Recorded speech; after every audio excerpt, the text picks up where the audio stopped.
Hello everyone. So in this video, I am going to solve back question and specifically numericals of Blanchard. Blanchard addition 4 और may be addition 5 और addition 6.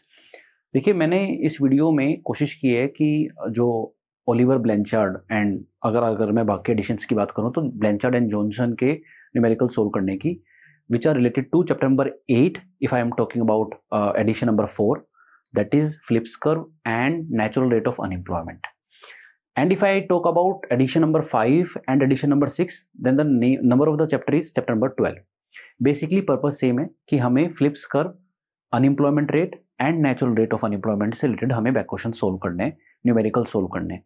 तो may be addition अलग अलग हो सकता है but question same है, question के notation अलग हो सकती हैं, पर मैं आपको बता दूंगा कि इस addition में क्या mention किया है, तो उससे ज़्यादा टेंशन लेने की जरूरत नहीं है. तो मैं वन बाय वन एक एक क्वेश्चन सोल्व करूंगा. इस वीडियो में मेरा टारगेट स्पेसिफिकली न्यूमेरिकल्स को सोल्व करना है and then in subsequent videos will target other aspects of it.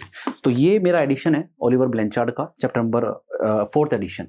तो इसका चैप्टर नंबर 8 है, इसको हम सोल्व करेंगे, इसके बैक क्वेश्चन सोल्व करेंगे. So this is question number 3. First second question theoretical है and before I start doing this numerical there are some basic things जो हमें हेल्प करेंगी, जो हमें जरूरत पड़ेगी न्यूमेरिकल को सोल्व करने में. Let me tell you those basic things first. I am not going to tell you every aspect of this chapter. Phillips curve क्या होता है, फिलिप्स और अनएम्प्लॉयमेंट का क्या रिलेशन, फिलिप्स ने क्या रिलेशन बताया between inflation and unemployment rate, natural rate of unemployment क्या कैसे निकलता है, ऑगमेंटेड फिलिप्स कर्व क्या होता है, वो मैं नहीं बताने वाला. जहां जरूरत पड़ेगी मैं आपको बता दूंगा. And then there is this wage indexation formula. So before I start, let me tell you the equation of Phillips curve is pi t pi et plus mu plus z minus alpha ut. I hope आप जानते होंगे कि ये equation होती है मेरी original Phillips curve. और हम क्या करते थे कि इसका मतलब क्या होता था, इसका मतलब होता था inflation in time period T, इसका मतलब होता था expected inflation for the time period T and which is largely based on some theta portion of last year actual inflation. This is my last years actual inflation and some theta portion of it will decide my expectation of inflation for this year. We had this mu. In addition 4 we use this mu term. In addition number 5 and 6 we use m. What is mu? I hope आप जानते हैं. m का मतलब होता है markup over cost. एक producer cost के ऊपर से और स्पेसिफिकली लेबर कॉस्ट के ऊपर से एक्स्ट्रा क्या चार्ज करता है. सपोजिंगली जैसे इम्परफेक्ट कंपटीशन में इफ यू रिमेंबर जो प्राइसेस सेट होते थे वो they are not just wages, they are wages plus some mu portion of wages. I can take wages as common, then it become this if you remember. तो that mu is what markup over cost. In addition 4 they have also mentioned that this markup or this mu or this m account for all other costs which are other than labor cost. So then we have z. z क्या होता था? z होता था all catch all variables. catch all variables. सारे catch all variables को हम z में consider करते थे, हम इसको कांस्टेंट मानते थे. Catch all variables like unemployment insurance, कि अगर इकोनॉमी में अनएम्प्लॉयमेंट इंश्योरेंस जैसी स्कीम है तो उससे मेरी bargaining power and so wages and so inflation पे क्या इफेक्ट पड़ेगा. I can take other examples like and specially in case of India like minimum wage legislation. So things like this will be considered in Z. Then obviously this UT, that is unemployment rate in time period T, and this alpha. What is this alpha? Alpha will tell what effect of unemployment rate will be there on inflation rate. So this is a degree of response of unemployment rate and inflation. And हम जानते हैं कि flips इन दोनों में negative relation बताते हैं, inflation and unemployment rate में, इसलिए यहां पर माइनस साइन लगा है. ठीक है, इनका इफेक्ट सब दोनों का पॉजिटिव होता है, इसलिए यहां पे पॉजिटिव है. सो this is what degree of response. ये कुछ बेसिक बातें हैं, पहली बात तो जो आपको पता होनी चाहिए. ठीक है, इसके बाद आप ये देख सकते हैं कि अगर if I put this in my equation, यहां पर अगर मैं पुट करूं तो ये आ जाता है, दिस इज म्यू. ठीक है, and if we assume theta to be zero, कि लास्ट ईयर के इन्फ्लेशन का इस साल के इन्फ्लेशन पे कोई इफेक्ट नहीं पड़ रहा है, उस केस में मेरा इस साल का इन्फ्लेशन रेट कैसे डिसाइड होगा? This become zero, mu plus Z minus alpha UT. ये इक्वेशन आ जाएगी कब? जब मेरा थीटा जीरो होगा. ये एक्चुअली इक्वेशन होती थी मेरी ओरिजिनल फ्लिप्स कर्व की. ये मैं ज्यादा कॉन्सेप्ट नहीं बता रहा हूं, ये हम ऑलरेडी टेक्स्ट बुक में कर चुके हैं. मेरा पर्पस जस्ट इस वीडियो के अंदर न्यूमेरिकल्स को सोल्व करना है, बैक क्वेश्चन को सोल्व करना है, जो कि बच्चों को थोड़े टफ लगते हैं. उसके लिए ये बैकग्राउंड देना बहुत जरूरी है. तो ये आपको पता है ओरिजिनल फ्लिप्स कर्व, एडब्ल्यू फ्लिप्स ने जो दिया था वो ये रिलेशन दिया था. ठीक है, ये ऑगमेंटेड फ्लिप्स कर्व की इक्वेशन थी. बेसिकली हम यहां से यहां जाते थे, है ना. एंड एक पार्ट और है कि एक इक्वेशन और होती थी कि जब हम नेचुरल रेट को कंसिडर करते हैं, जब हम इस इक्वेशन में नेचुरल रेट भी कंसिडर करने लगते थे. इफ यू रिमेंबर कि इकोनॉमी में एडब्ल्यू फ्लिप्स कहते हैं 1970 के बाद ये रिलेशन ब्रोक हो गया था कि हम अनएम्प्लॉयमेंट रेट को बिल्कुल भी ऐसा नहीं है कि जो भी जिस भी लेवल तक हम ले जाना चाहें वहां ले जा सकते हैं, जितना भी हम करना चाहें कम कर सकते हैं. There is a certain level of unemployment beyond which unemployment rate cannot be reduced, and that certain level of unemployment will be, or that rate will be known as natural rate of unemployment. उसके beyond नहीं जा सकता, है ना. और अगर उसके beyond जाना है तो there is a certain increase in inflation which we have to accept. तो ये हमने कुछ बातें पढ़ी थी. तो जब हम अपने फ्लिप्स कर्व में, ओरिजिनल फ्लिप्स कर्व में, ऑगमेंटेड फ्लिप्स कर्व में नेचुरल रेट को भी कंसिडर करने लगते थे, तो मेरी इक्वेशन क्या बन जाती थी? This is this minus alpha UT minus UN. ये मेरी इक्वेशन बन जाती थी. ठीक है, और इसमें मेरा जो नेचुरल रेट ऑफ अनएम्प्लॉयमेंट होता था वो क्या होता था? म्यू प्लस जेड अपॉन में alpha. If I use this formula I will get natural rate of unemployment. बच्चों, इस फॉर्मूले की बड़ी जरूरत पड़ने वाली है. इस फॉर्मूले की इसलिए जरूरत, मैं जितने भी क्वेश्चंस कराऊंगा ये बड़ा काम आएगा, ये तो मेरे बहुत काम आने वाला ये वाला. एंड ये मतलब सारी चीजें ही काम आएंगी, तभी मैंने आपको ये लिखी है.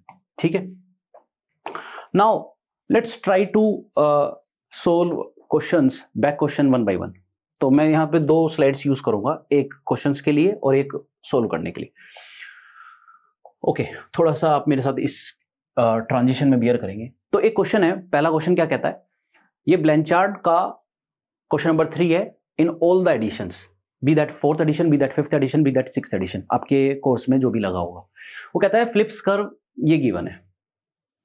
ठीक है, आप देखिए, आप ये आइडेंटिफाई कर सकते हैं if you compare with my original equation. ये पाई ई टी है. इस केस में अगर मैंने यहां लिखा है तो इसमें थीटा 1 है. ठीक है, यहां पे इसलिए तो कुछ नहीं है.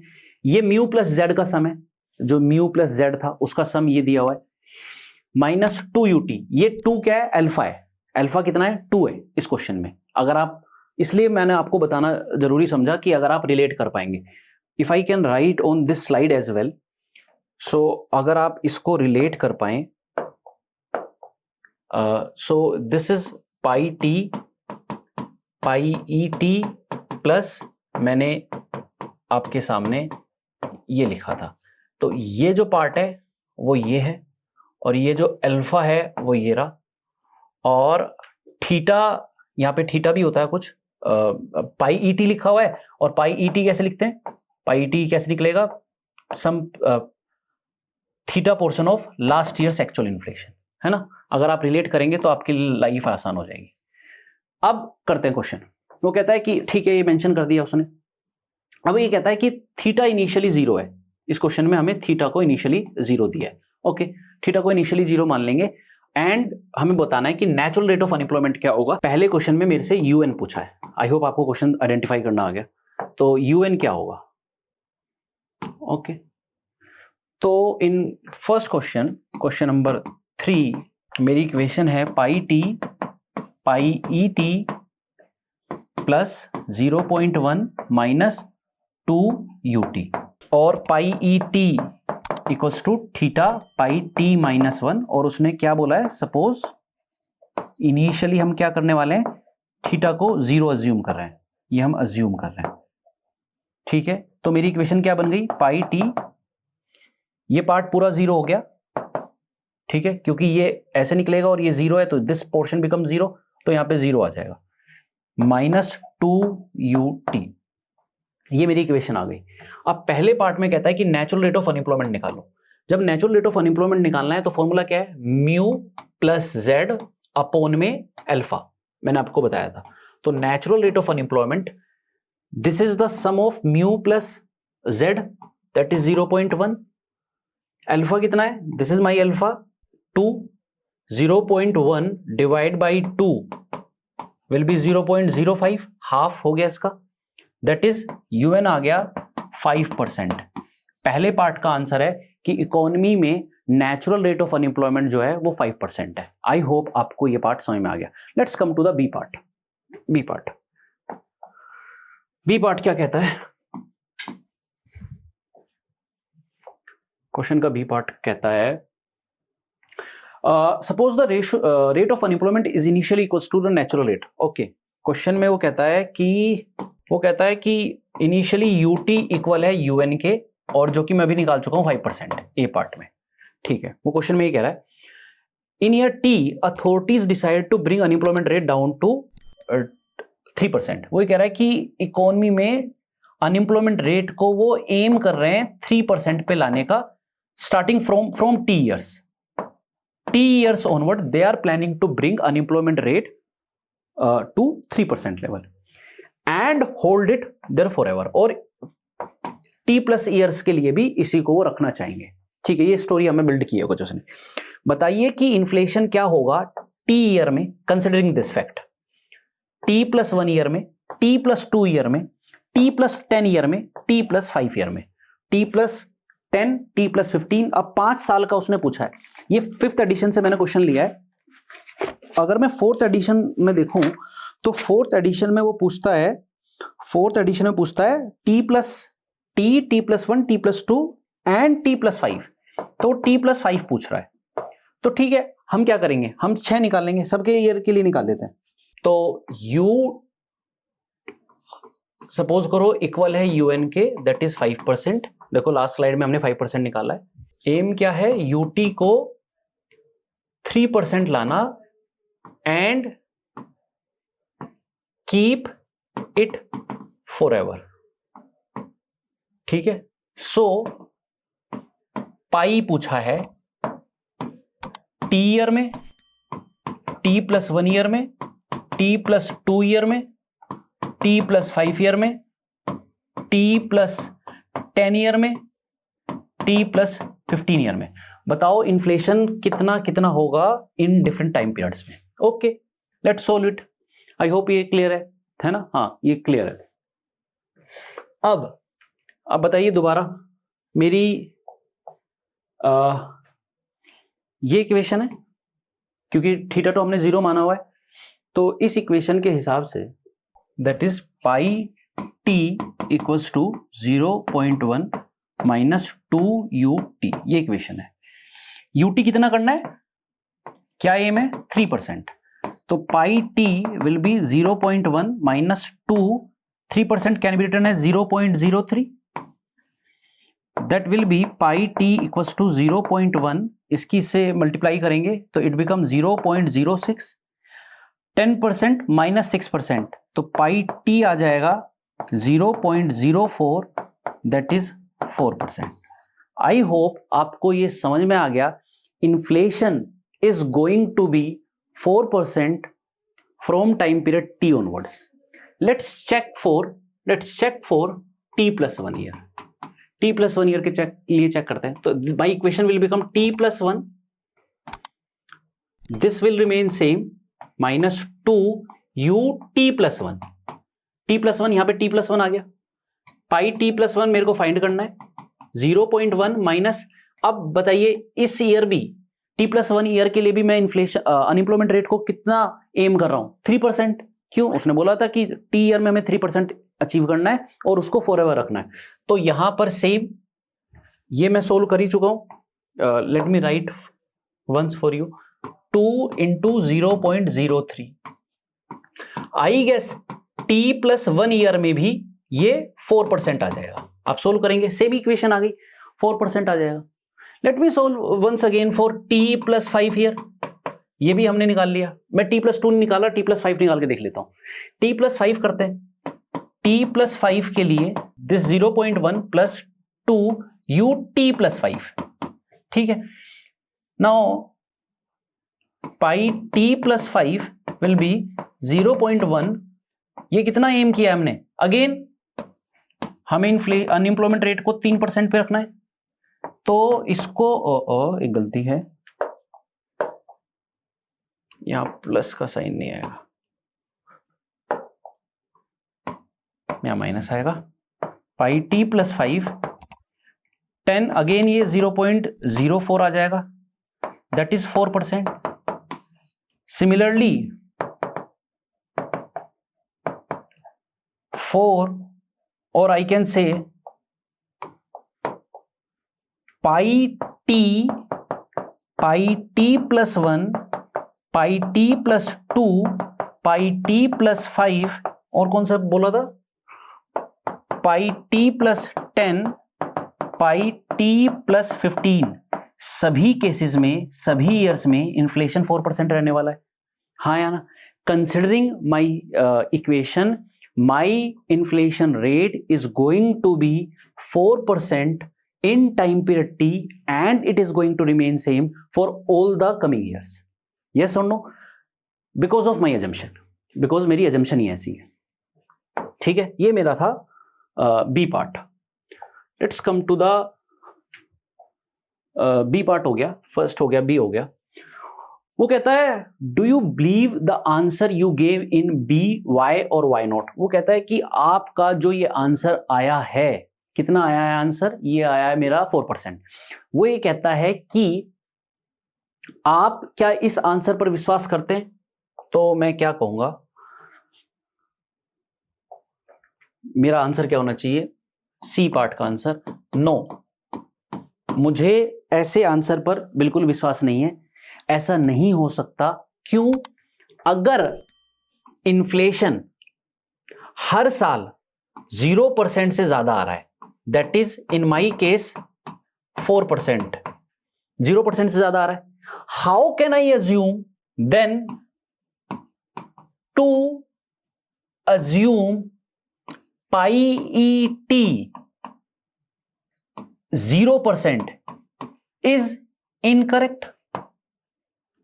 देखो हम क्या अज्यूम कर रहे हैं इस क्वेश्चन में कि ये थीटा हम 0 अज्यूम कर रहे हैं, मतलब एक्सपेक्टेड इन्फ्लेशन हम 0 अज्यूम कर रहे हैं, तभी तो मेरी इक्वेशन इस फॉर्म में रिड्यूस हो गई है। ऐसे कैसे हो सकता है कि हर साल इंडिविजुअल्स को, सिटीजन्स को, वर्कर्स को रियल टाइम में इन्फ्लेशन को, जब वो मार्केट में जाते हैं खरीदने, तो इन्फ्लेशन बियर करना पड़ रहा है, and still they are forming that expected inflation will remain 0। यार ऐसे कैसे हो सकता है? हर साल आप इन्फ्लेशन फेस करते हो 4% एंड आप ये एक्सपेक्ट कर रहे हो कि इन्फ्लेशन 0 रहेगा, दिस इज वेरी अनलाइकली। तो being a rational individual, we are not going to believe in such an assumption. हमें इस आंसर पे विश्वास नहीं है। तो आई गेस सी पार्ट आपका हो गया। Let's come to the D part. D part क्या कहता है?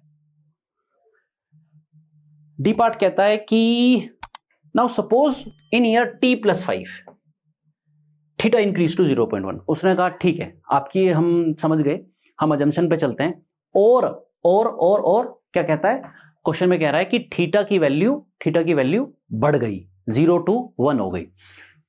तो इसका क्या इंपैक्ट, थीटा क्यों बढ़ा होगा? पहली बात तो ये कह रहा है थीटा क्यों बढ़ा है और इसका यूएन पर क्या इंपैक्ट पड़ेगा। ओके, ये तो बताने की जरूरत ही नहीं है थीटा क्यों बढ़ा है। पहला पूछता है why theta increase, because pi E T can not be 0 for ever. Expected inflation 0 नहीं हो सकता, एक्सपेक्टेशंस हमने गलत बना ली थी, इसलिए थीटा इंक्रीज हुआ है, ये बात ठीक है। इंपैक्ट ऑन यूएन क्या पड़ेगा? अनएम्प्लॉयमेंट रेट पर या नेचुरल रेट ऑफ अनएम्प्लॉयमेंट पर क्या इफेक्ट पड़ेगा? ये एक बात बताओ, नेचुरल रेट ऑफ अनएम्प्लॉयमेंट का क्या फॉर्मूला होता है? Mu that is markup over cost plus Z upon में अल्फा। इसमें कहीं भी थीटा का रोल नहीं है, कहीं भी पास्ट ईयर के इन्फ्लेशन का रोल नहीं है, कहीं भी एक्सपेक्टेड इन्फ्लेशन का रोल नहीं है। मेरा म्यू प्लस जेड कितना है? 0.1। अल्फा कितना है? 2। तो यहां 0.1 और ये 2, तो ये 0.05 आ गया,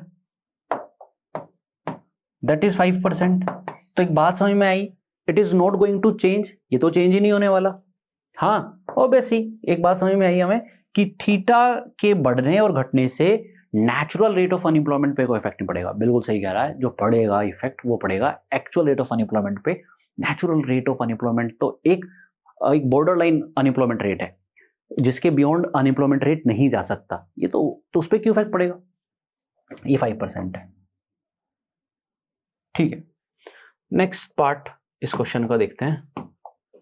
नेक्स्ट पार्ट कहता है कि suppose the government is still determined to keep, कहता है कि ठीक है, अभी एक बात बताइए, गवर्नमेंट अभी भी अनएम्प्लॉयमेंट रेट को 3% ही रखना चाहती है। तो यू स्टार जो है उनका एम अभी भी 3% है। ओके, अब बताइए, अब एंड थीटा 1 हो चुका है, अब बताइए, एक परफेक्ट क्वेश्चन है, इन्फ्लेशन क्या होगा t+5, t+10 and t+15 year में? वहां पर पूछा है ब्लैंचार्ड के सेक्शन नंबर एडिशन नंबर 4 में पूछा है t+5, t+6 एंड t+7। तो एडिशन नंबर 4 में पूछा है inflation in time period t+5, t+6, t+7।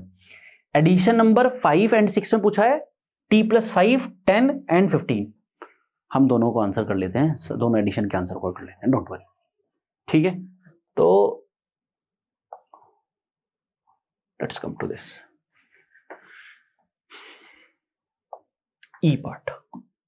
E part में कहता है कि अनएम्प्लॉयमेंट रेट का एम 3% है एंड थीटा है 1। थीटा 1 है। एक बात बताइए, मेरी इक्वेशन क्या होती है? Pi E T plus mu plus Z minus alpha UT. Pi E T theta portion of last year inflation, ऐसे निकलता है।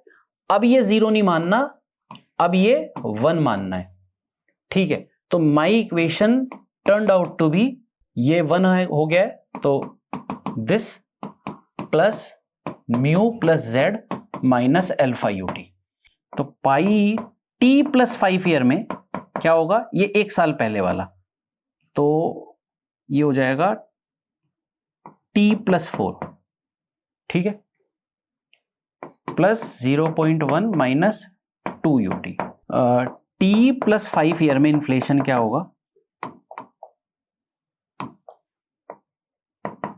t+5 ईयर में इन्फ्लेशन क्या होगा? यहां भी t+5 आएगा, यहां भी t+5 आएगा। तो ये तो मेरे पास जानकारी नहीं है। तो हमने इन्फ्लेशन कितना कैलकुलेट किया था पिछले पार्ट्स में? 4%। तो अभी मेरे पास जानकारी नहीं है, तो अभी तो ये 4% ही लूंगा मैं, प्लस 0.1 माइनस 2, ये हमें कितना रखना है? 3%, 0.03। तो पाई t+5 कितना आ गया 0.04 प्लस मेरे को लगता है ये आ जाएगा पाई टी प्लस 5 आ गया है 0.08, दैट इज 8%। यस और नो? नाउ आगे चलते हैं। 4t प्लस 6 कैसे निकलेगा?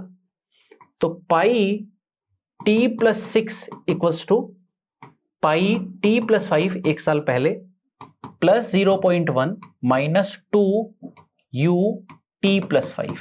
अब ये मेरे पास है, लास्ट टाइम नहीं था तो मैंने अज्यूम किया था 4% based on my previous parts. ठीक है, अब पाई t प्लस 6 ये मैं निकाल चुका हूं 8%, तो 0.08 ये मेरे को अभी भी 3% एम करना है।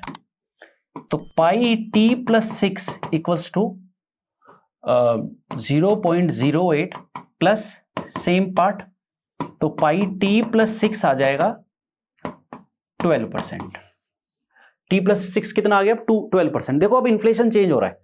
पिछले पार्ट में इन्फ्लेशन चेंज नहीं हो रहा था, अब इन्फ्लेशन क्या हो रहा है? चेंज हो रहा है। पहले 4% ही रह गया था जब हमने थीटा को 0 माना था, अब हमने थीटा को 1 माना है तो इन्फ्लेशन बढ़ रहा है।